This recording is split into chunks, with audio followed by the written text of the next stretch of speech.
사도신경으로 우리의 신앙 고백하겠습니다. 전능하사 천지를 만드신 하나님 아버지를 내가 믿사오며 그 외아들 우리 주 예수 그리스도를 믿사오니 이는 성령으로 잉태하사 동정녀 마리아에게 나시고 본디오 빌라도에게 고난을 받으사 십자가에 못 박혀 죽으시고 장사한 지 사흘 만에 죽은 자 가운데서 다시 살아나시어 하늘에 오르사 전능하신 하나님 우편에 앉아 계시다가 저리로서 산 자와 죽은 자를 심판하러 오시리라. 성령을 믿사오며 거룩한 공예와 성도가 서로 교통하는 것과 죄를 사하여 주시는 것과 몸이 다시 사는 것과 영원히 사는 것을 믿사옵나이다. 아멘. 은혜가 풍성하신 하나님, 오늘도 생명 주셔서 죄 전에 나와 새날을 맞이하게 하시고 또 주님과 새날을 시작하게 하신 은혜 감사합니다. 오늘도 하나님이 우리에게 허락하신 구원의 간격을 허락할 수 있도록 우리가 회복할 수 있도록 도와주시옵소서. 사람들은 축구만 조금 잘해도 울며 감격하는데 하나님의 은혜에 대해서 무덤덤하게 살아갈 때가 너무나 많습니다. 오늘도 우리의 마음 가운데 하나님의 크신 은혜가 다시 한번 감격이 되게 하시고 우리의 마음이 기쁘게 하여 주옵소서. 오늘도 주의 백성들 강건하게 지켜주시고 하나님 앞에 기도하는 제목마다 응답받아 이루어지는 것 보는 영광 누리게 하여 주옵소서. 병원마다 병상이 다시 찬다고 합니다. 하나님 도와주셔서 주의 백성들 건강하게 지켜주셔서 플루 바이러스나 또는 코로나 바이러스 모든 바이러스 위험으로부터도 보호해 주시고 하나님께서 친히 지켜주셔서 세상의 어떤 악한 것들도 일절 틈타지 않도록 도와주시옵소서. 오늘도 우리의 자녀들 보호해 주시고 세상에 나가 받은 달란트를 가지고 하나님 나라 위에서 마음껏 일하는 귀한 자녀들로 다 삼아 주옵소서. 선교사님들에게 은혜 주시고 저들의 귀한 사역 통해 오늘도 땅끝까지 주의 복음 증거되는 일이 효과적으로 이루어질 수 있도록 역사해 주옵소서. 주님 오시겠다고 약속하신 그날이 속히 도래할 수 있도록 하나님 아버지 이 땅의 모든 일들을 인도해 주옵소서. 주님 오시기를 간절히 소망하는 주의 백성들에게 은혜 주시고 주님 만날 때 큰 기쁨 중에 만나게 하여 주옵소서. 감사드리며 예수님 이름으로 기도합니다. 아멘. 우리 찬양 370장 부르시겠습니다.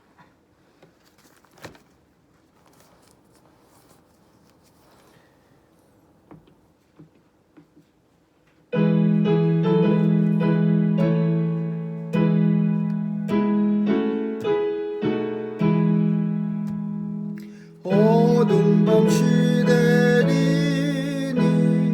내 직분 지켜서 찬 이슬 맺힐 때에 즉시 일어나 해 돋는 아침부터 힘써서 일하라. 일할 수 없는 밤이 속히 오리라. 어두운 밤 시대리니 내 직분 지켜서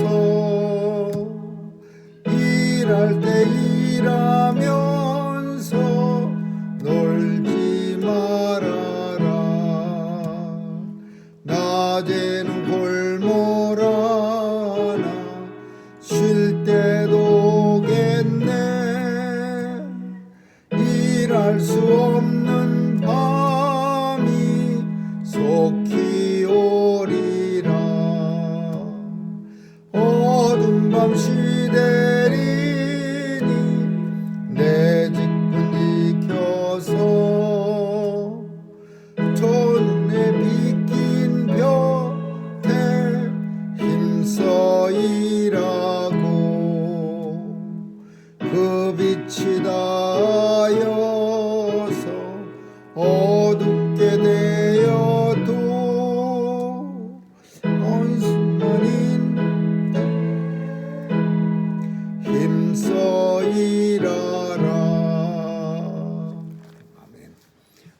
말씀은 요한복음 1장 1절에서 13절까지 한 절씩 교대로 읽습니다.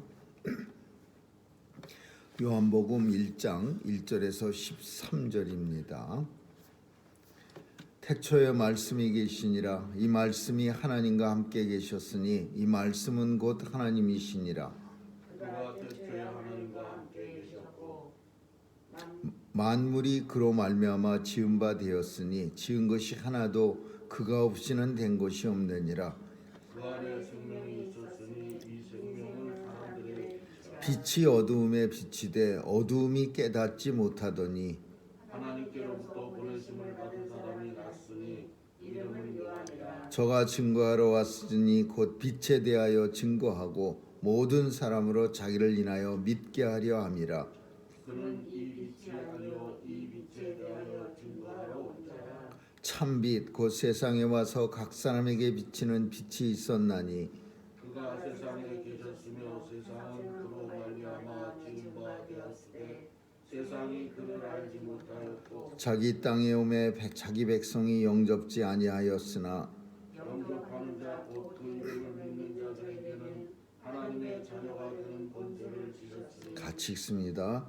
이는 혈통으로나 육정으로나 사람의 뜻으로 나지 아니하고 오직 하나님께로서 난 자들이니라. 아멘.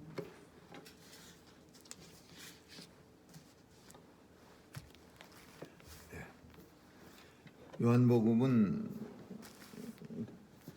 하나님 예수 그리스도의 제자 요한에 의해서 쓰여진 그런 복음서입니다.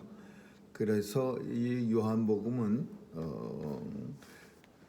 다른 마태, 마가, 누가와 함께 4대 복음서라고 그렇게 말합니다.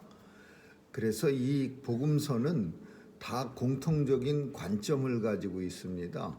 그래서 공동서신 뭐 그런 표현도 쓰고 그 같은 관점을 가지고 쓰여졌다. 그 관점이 뭐냐? 예수 그리스도가 이 땅에 오셨고 그는 하나님의 아들이십니다 라는 관점을 가지고 있습니다.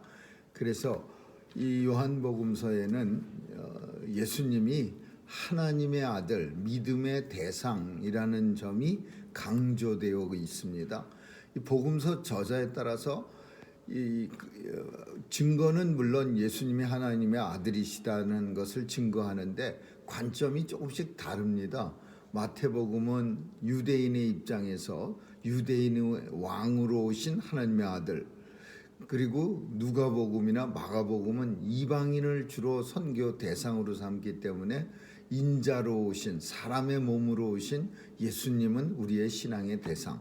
그러나 요한복음은 하나님의 아들을 예수 그리스도 그리고 우리의 신앙의 대상 하나님의 아들. 그래서 요한복음은 좀 더 장엄합니다. 마치 창세기를 읽는 것 같은 그렇게 시작이 되는 겁니다. 태초에 말씀이 계시니라. 태초라고 하는 것은 이 세상 모든 것이 창조되는 시공간의 창조의 시초, 시간과 공간 창조의 가장 처음 시간, 그게 태초예요. 그래서 태초에 시간과 공간을 하나님께서 창조하실 때 그때 이미 뭐가 있었느냐? 말씀이 계시니라. 우리는 창세기에서는 조금 더 이 표현을 좀 더 잘하고 있습니다. 해가 있으라. 그러면 그 말씀이 있고 그 말씀과 동시에 해가 있습니다. 달이 있으라. 달과 함께 달이 있으라는 말씀과 함께 달이 이미 존재돼서 어느 게 먼저라고 말해서 하나님이 이 사람이 있으라 그랬을 때 그 사람이 먼저 존재되는 건지 아니면 하나님의 말씀이 존재되는 건지 그거를 우리가 알 수는 없지만 하나님의 말씀과 함께 시공간 만물은 존재되는 겁니다. 그래서 하나님의 뜻이 없으면 아무것도 세상에 존재될 수 없는 거죠. 하나님께서 말씀하시고 하나님의 뜻이 있음으로 인해서 그것이 이 세상의 존재라는 대상이 되는 거죠. 그러면 왜 하나님 그리고 태초 그리고 말씀 이런 게 중요하느냐? 사실 사람들은 하나님을 보고자 합니다. 하나님 보여주세요. 하나님 봐야 제가 좀 확실하게 믿겠습니다. 오늘도 이런 믿음, 신앙적 의심은 모든 사람이 합니다. 많은 사람들이. 물론 하나님의 은혜로 하나님을 보지 못하였으되 믿는 자들은 복이 있지만, 그러나 어떤 사람들에겐 하나님을 보여주세요라고 하는 믿음의 신앙의 의문이 계속 마음속에 들 때 하나님께서 보여줄 수 있는, 존재될 수 있는 것이 뭐냐 하면 예수 그리스도가 이 땅에 오셨을 때 공생의 과정, 그때 예수님 우리에게 보여주셨죠. 그러나 그것은 시간을 갖다가 초월하지 못하고 공간을 초월하지 못했어요. 공생의 기간만 볼 수 있었을 뿐이에요. 그래서 하나님께서는 우리에게 하나님이 곧 말씀이니라, 말씀이 계심으로 인해서 시공간이 시작됐고 말씀과 함께 세상은 시작됐고 말씀은 곧 하나님이라.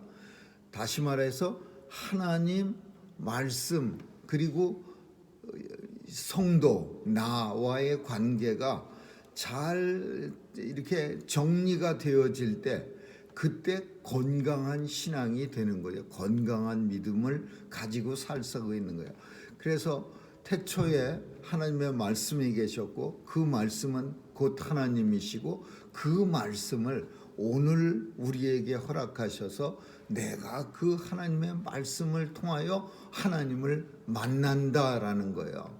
그래서 나와 말씀과 하나님의 관계가 이렇게 정리가 되어졌을 때 그 사람이 건강한 믿음과 건강한 신앙을 가지고 살아가는 거죠. 오늘 본문은 그런 내용입니다. 그럼 나하고 말씀하고의 관계가 어떤 관계가 있느냐? 그거에 대해서 이제 설명하는 거예요. 하나님과 말씀의 관계는 이미 설명했어요. 하나님이 계시고 말씀도 계셨는데 말씀은 곧 하나님이시라. 태초에 말씀이 계시니라. 하나님이, 이 말씀은 하나님과 함께 계셨고 이 말씀은 곧 하나님이시니라. 그가 태초에 말씀이 하나님과 함께 계셨고 만물은 하나님이 지으신 모든 세상인데 예전에 지어진 것도 포함되고 지금 지어진 것도 포함되고 앞으로 지어질 것도 포함된 것을 가리켜서 만물이라 그래요. 지나간 세상에서만 세워진 거에 만물이 아니고 올 세상에서 지어질 것도 만물 속에 포함되는 거예요. 만물은 말씀으로 말미암아 지은 바 되었으니 지은 것이 하나도 그가 없이는, 말씀이 없이는 지어진 것이 없느니라. 된 것이 없느니라. 그 안에 생명이 있었으니, 하나님의 말씀 안에 생명이, 이 생명은 사람들의 빛이라. 그리고 이 빛이 이제 우리에게 오셨는데 이 빛이 어두움에 비치되 어두움이 깨닫지 못하더라. 하나님께로 이제 빛이 세상에 왔어요. 예수 그리스도가 이 땅에 오셨어요. 그랬는데 사람들의 마음은 너무 어두워서 세상이 온통 사악한 사탄의 세계에 살아가고 있었기 때문에 이 빛이 왔는데 빛을 알지 못하는 거예요. 깨닫지 못하는 거예요. 그래서 이 빛에 대해서 이제 알게 하려는, 증거케 하려는 하나님의 역사가 있는데 그게 성도예요. 사람이야. 그래서 하나님께로 보냄받은 사람이 있으니 그 이름은 요한이라. 우리는 요한이라고 하는 특정한 인물만 얘기한다고 해서 요한만 이 빛을 증거하러 온 사람이다, 이렇게 말하면 안 되는 거죠. 요한도 하나님이 보내신 하나님의 자녀, 하나님의 백성 중에 한 사람뿐이요. 그리고 그 요한도 사명은 하나님의 성도 모든 성도들과 사명이 똑같은 거예요. 요한만 사명을 가지고 이 땅에 보냄을 받았고 우리는 그냥 구경하러 오라고 보냄받은 게 아니라 요한이 받은 사명을 하나님의 모든 백성들은 다 받은 거지요. 똑같은 모습으로 세상에 보냄을 받았어요. 요한만 하나님이 세상에 너 가라 보냄을 받아서 그리고 빛에 대해서 예수 그리스도에게 증거하라 그렇게 등 떠밀려 온 게 아니에요. 이 세상의 모든 성도는 다 보냄을 받아서 하나님이 이 세상에 때가 되매 하나님의 작정하신 그 기간이 되매 세상에 보냄을 받았다가 이 세상에 사는 동안 요한 같은 빛에 대해서 증거의 사명을 살다가 하나님의 때가 돼서 부르심에 가는 거예요. 그게 이 세상 성도들의 삶이야, 삶. 하나님은 세상 성도들 중에 한 명도 허투이 실수로 보냈네, 실수로 데려가야지 라고 하는 사람은 한 사람도 없어요. 이 세상 하나님의 부르심을 받은 성도는 다 누구나 똑같이 세상에 보냄을 받고 그 보냄에 보냈다라고 하는 것은 심부름시키기 위해서 보내는 거지, 보내는 사람이 그냥 가면은 뭐 가서 알아서 해 이렇게가 아니라 내가 누구를 보내는 거는 그 사람한테 심부름시키는 거야. 이제 어디로 갈 텐데 가면은 가서 사람들이 어두움에 있어갖고 빛을 잘 몰라. 그러니까 가서 빛에 대해서 잘 증거하고 그렇게 증거하다가 와. 이렇게 보낼 때는 사람들이 이걸 우리 쉬운 말로 심부름이고 더 멋있는 말로는 사명입니다. 하나님의 사명을 가지고 세상에 오는데 하나님 심부름꾼으로 세상에 오는 거예요. 그래서 하나님의 뜻을 따라 일을 하는 거예요. 그게 빛에 대하여 증거.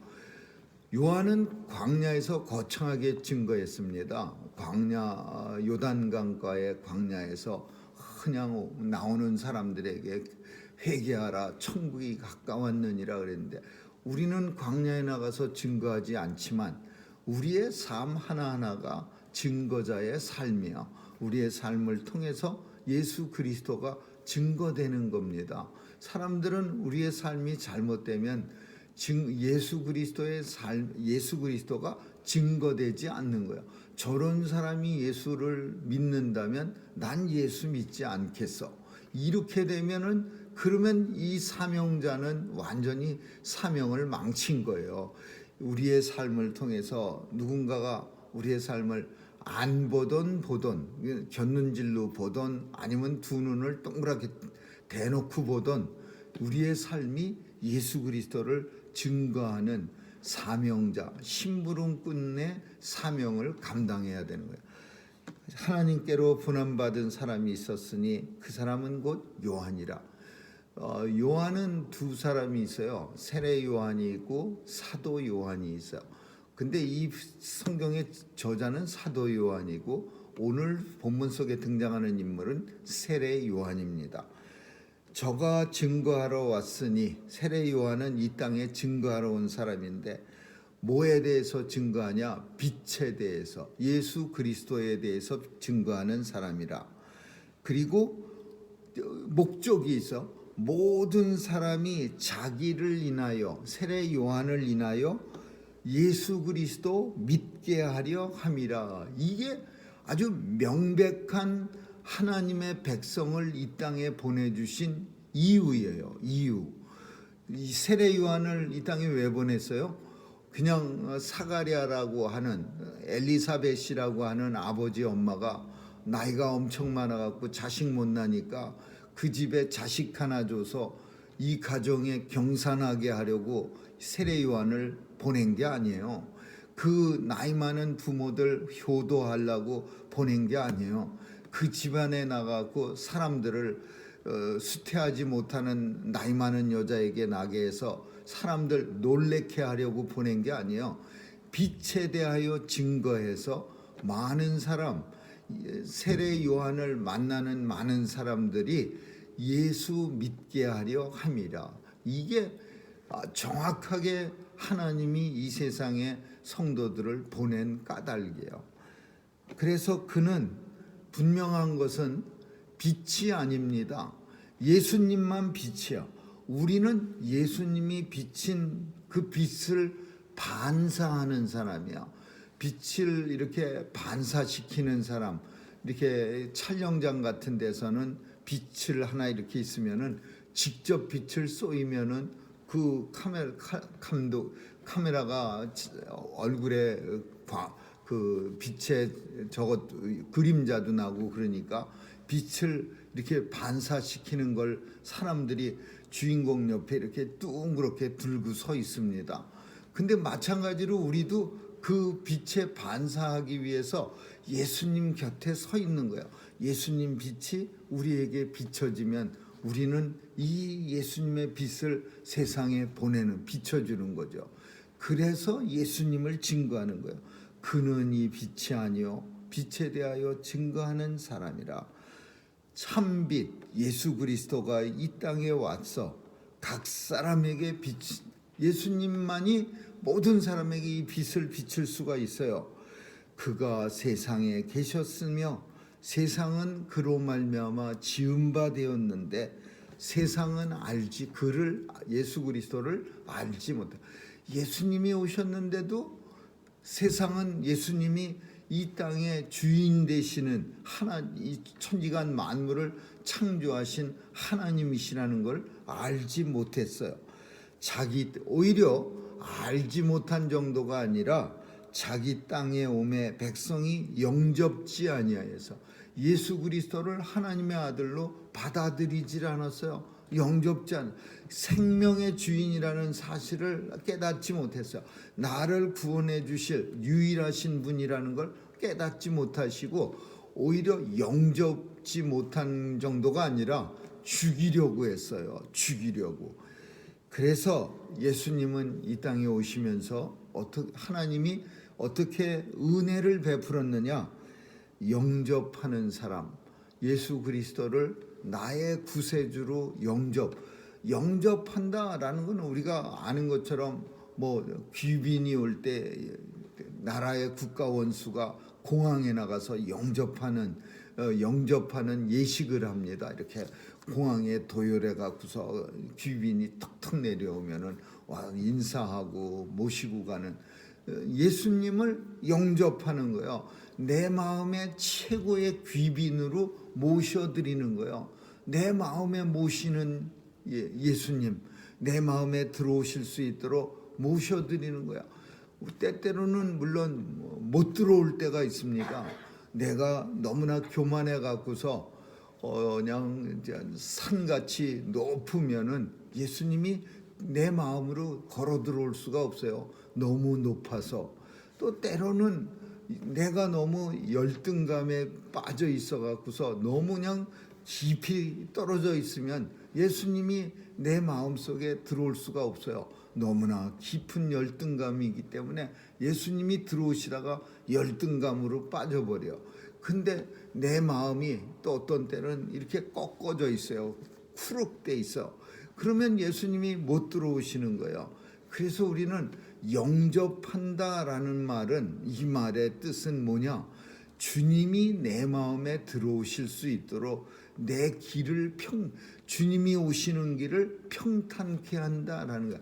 아주 그냥 평평하게 만들어서 높지도 너무 낮지도, 그리고 이렇게 꾸불꾸불도 아닌 평평한 길을 만들어서 주님이 저벅하면서 내 마음으로 들어오실 수 있도록 만들어 놓는 게, 그게 영접한다는 거야. 이걸 누가 외쳤느냐? 이사야 선지자가 외친 거예요. 광야에서 외치는 자가 외치되 광야의 길을 평탄케 하라.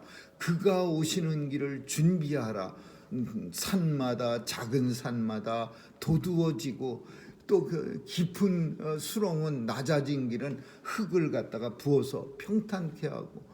예수님 영접한다라는 것은 가만히 앉아갖고 들어오세요. 네, 기다리고 있었습니다. 오래전부터. 이게 아니고 예수님이 내 마음에 오실 수 있도록 내가 길을 친히 이렇게 손수 닦는 거예요.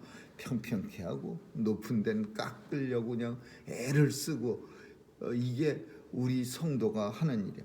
하나님은 이렇게 영접하면은 무슨 은혜를 주느냐? 하나님의 자녀가 되는 권세를 주신다.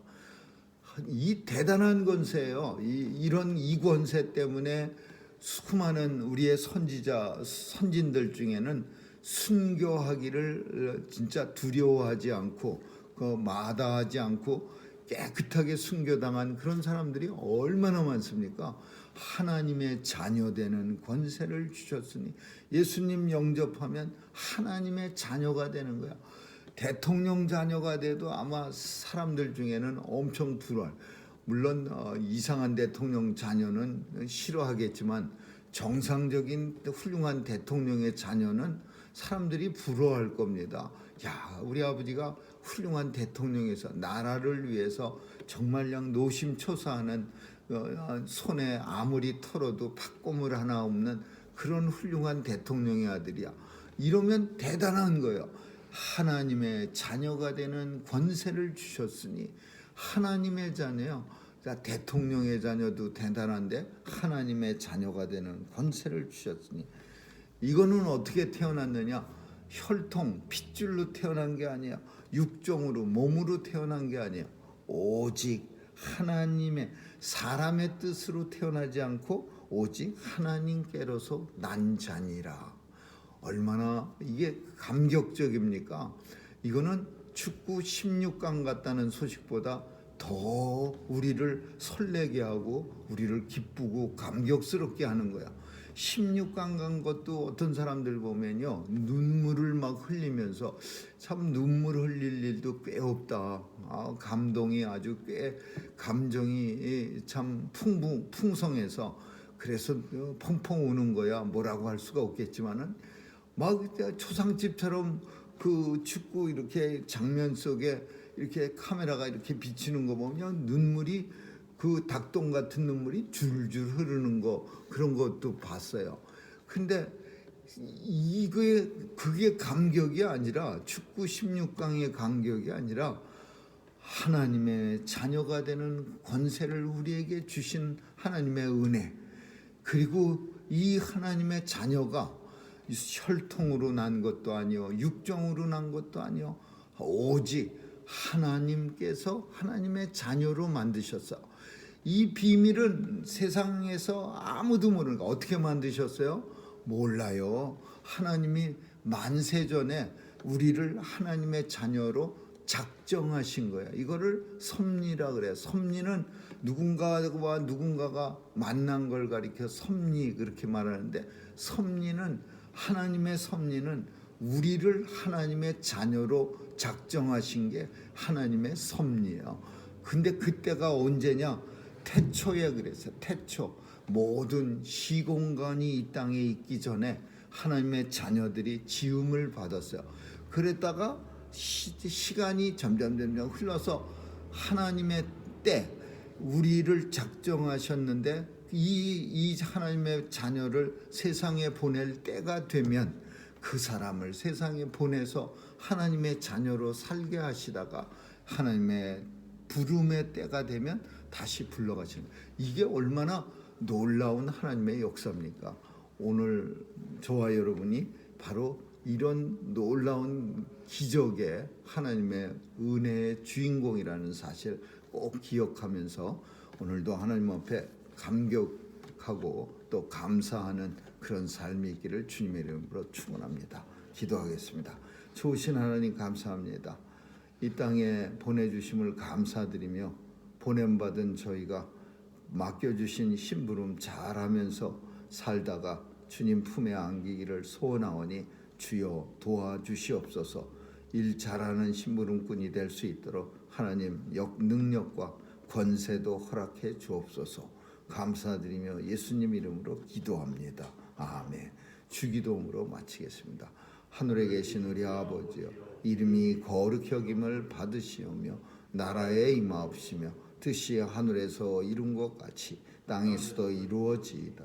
오늘날 우리에게 일용할 양식을 주옵시고 우리가 우리에게 죄 지은 자를 사하여 준 것 같이 우리의 죄를 사하여 주옵시고 우리를 시험에 들게 하지 마옵시며 다만 악에서 구하옵소서. 대개 나라와 권세와 영광이 아버지께 영원히 있사옵나이다. 아멘.